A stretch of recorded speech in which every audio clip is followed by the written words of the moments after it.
I admire a lot of things about the way that Renisa tells stories about the past.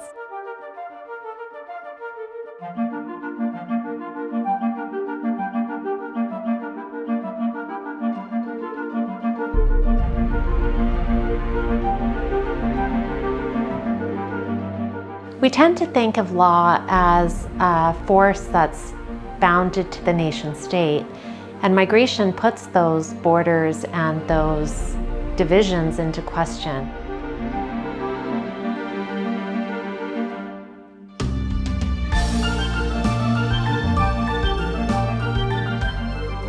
I wasn't interested in sort of thinking about pirates per se, but I was interested in thinking about the ways in which piracy had been used in the early 20th century as a way of maintaining Anglo-Imperial control over the Atlantic and Pacific Oceans.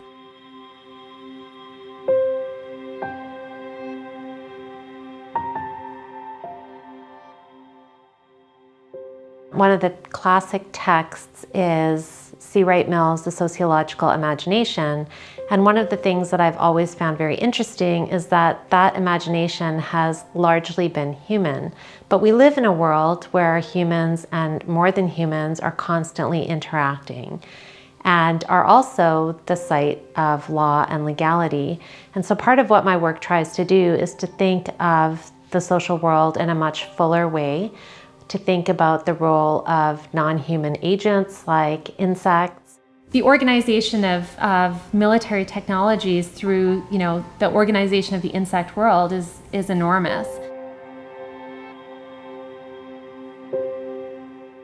In terms of the way she tells stories about Canada, which I admire particularly, she refuses, I think, to accept the box that some scholars of Canada in the past sort of wandered into. She sees Canada very much as in and of a global empire and tells stories about our past that sort of shows that Canada, and in her case specifically the West Coast, was a meeting place of many, many cultures and diasporic populations. So her important book, Across Oceans of Law, where she tells the story of the Komagata-Maru. The Komagata-Maru and his grand vision was to be the first ship of 4, and the voyage from Hong Kong to Vancouver was to be its maiden voyage. In an unprecedented journey, Singh transported 376 Punjabi migrants across the Pacific.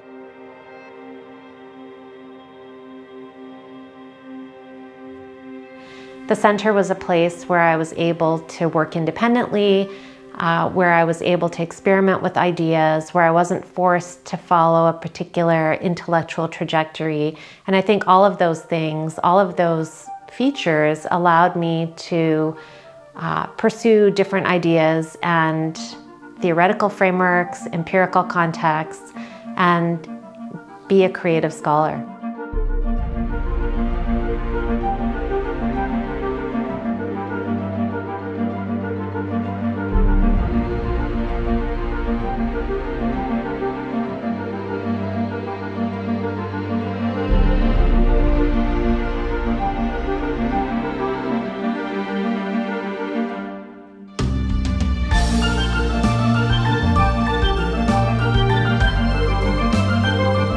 I'm really honored and delighted to be here. Can you hear me in the back?